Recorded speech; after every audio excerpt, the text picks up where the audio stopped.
Em nome do Pai, do Filho e do Espírito Santo. Amém. Ó Maria concebida sem pecado, rogai por nós que recorremos a vós. Olá, querido internauta, Jesus ressuscitou, aleluia! Quero desejar do fundo do meu coração para você e para a sua família uma feliz, uma santa, uma abençoada Páscoa. Estamos na oitava da Páscoa, essa segunda-feira é oitava da Páscoa e nós queremos viver bem, na alegria da ressurreição. Porque a ressurreição, ela nos enche de esperança.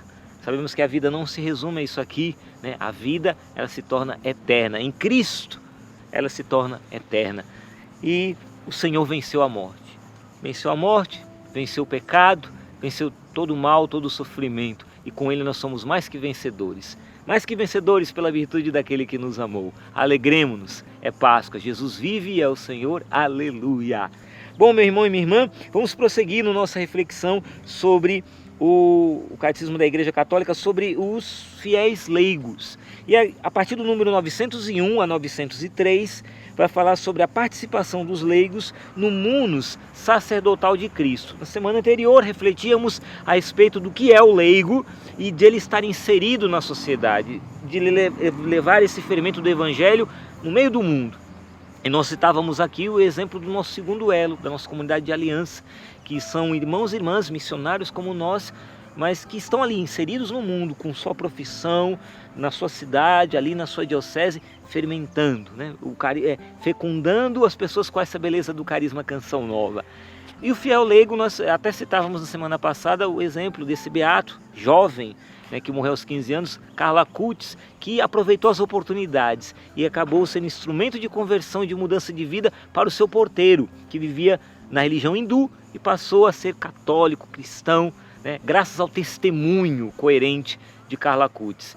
E nós somos chamados a esse testemunho coerente. E o Catecismo vai dizer que dentro desse testemunho coerente, vai falar que os leigos, em virtude de sua consagração a Cristo e da unção do Espírito Santo, recebem a vocação admirável e os meios que permitem ao Espírito produzir neles frutos sempre mais abundantes. Assim, todas as suas obras, preces e iniciativas apostólicas, vida conjugal e familiar, trabalho cotidiano, descanso do corpo e da alma, se praticados no Espírito, e mesmo as provações da vida, pacientemente suportadas, se tornam hóstias espirituais agradáveis a Deus por Jesus Cristo.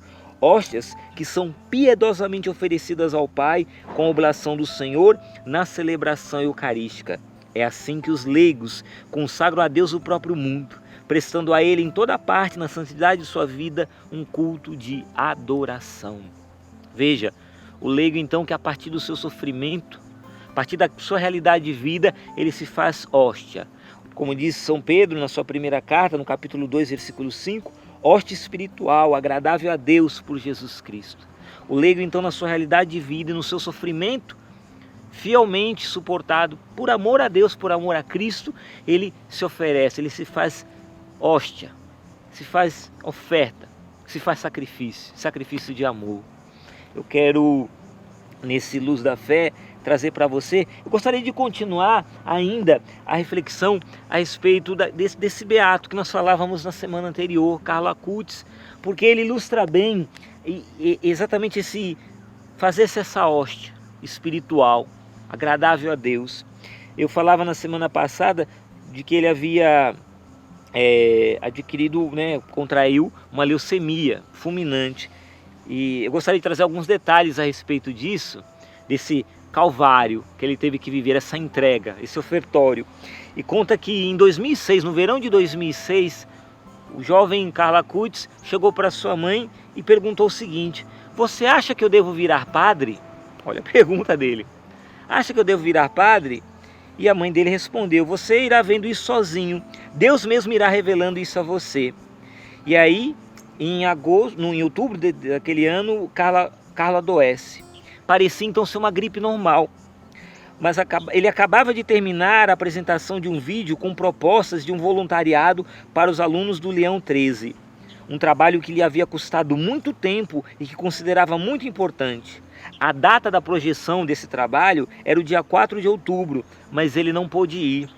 Ele estava internado no Hospital São Gerardo de Monza. Não era uma gripe, mas sim uma leucemia fulminante do tipo M3, a pior que tem.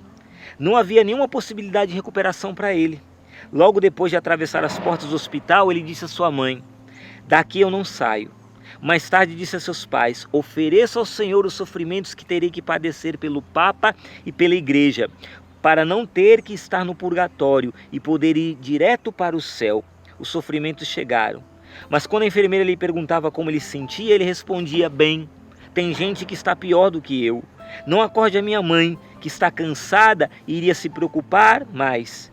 Ele pediu a unção dos enfermos, recebeu a unção dos enfermos e morreu no dia 12 de outubro. Então veja, ele se fez hóstia. Bonito é que ele diz: "Ofereço ao Senhor os sofrimentos que terei que padecer pelo Papa e pela Igreja, para não ter que estar no purgatório e poder ir direto para o céu." Esse jovem que perguntou um dia à sua mãe: "Devo ser sacerdote?" Hoje é sacerdote lá no céu. Ele se fez hóstia, se fez entrega. Está entendendo que o leigo, ele pode, naquilo que ele vive, enfrentando a sua enfermidade, enfrentando as suas dores, ele pode entregar por amor a Cristo, por amor à Igreja, o seu sofrimento.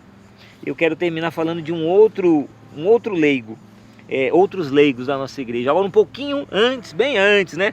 Já no ano de 1564, quando nasceu um santo da nossa igreja chamado São Paulo Miki.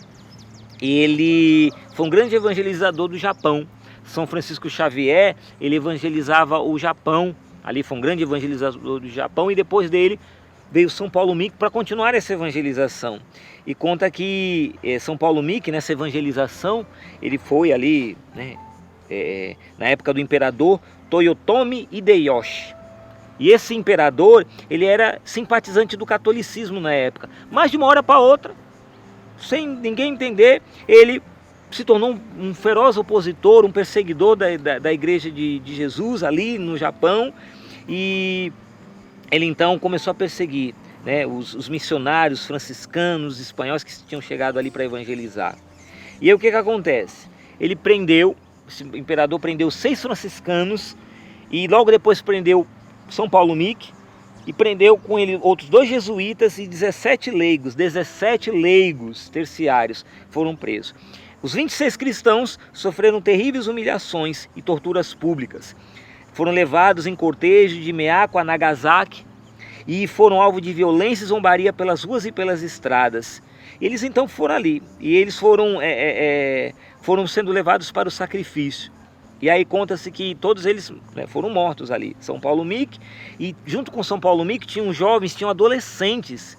Tinham até adolescentes, para você ter uma ideia, tinha ali um menino de 14 anos, um outro de 13 anos, e tinha um que só tinha 11 anos de idade. Todos foram martirizados pela fúria do imperador, todos eles. Imagina, 11 anos de idade sendo levado ali para a morte. Todos foram crucificados, elevados numa cruz, crucificados ali em fevereiro de 1597, no chamado Monte dos Mártires. Todos eles acabaram sendo canonizados pelo Papa Pio IX em 1862. E agora vem algo muito bonito e interessante. Quando eu li isso, eu confesso para você que eu fiquei emocionado. Eu quero terminar o Luz da Fé falando isso para vocês. Porque depois que aconteceu todo esse martírio, o sangue derramado dessas crianças, desses adolescentes de São Paulo Miki, todos morreram ali em Nagasaki, naquele Monte dos Mártires, a igreja se dispersou. Eles se dispersaram para escapar dos massacres. Eles ficaram ali vivendo como uma igreja clandestina e não tinha padres. Eles viveram a fé deles ao longo dos anos sem ter sacerdote. E aí, depois do momento em que o Japão se abriu novamente aos europeus, os missionários voltaram. E as igrejas voltaram a ser construídas, inclusive lá em Nagasaki. Voltaram a ser construídas, depois de anos, essa igreja ali escondida. É uma comunidade cristã clandestina. E ela havia perdido, essa comunidade cristã, todo o contato com a igreja católica. Porque eles ficaram ali vivendo a fé escondido, não tinha nem padre. Mas guardavam preciosamente 3 critérios. 3 critérios eles tinham de reconhecimento recebido dos ancestrais. 3 critérios. Veja só, primeiro critério. Quando a igreja voltar ao Japão, vocês a reconhecerão por 3 sinais. Primeiro, os padres não são casados. Segundo, haverá uma imagem de Maria.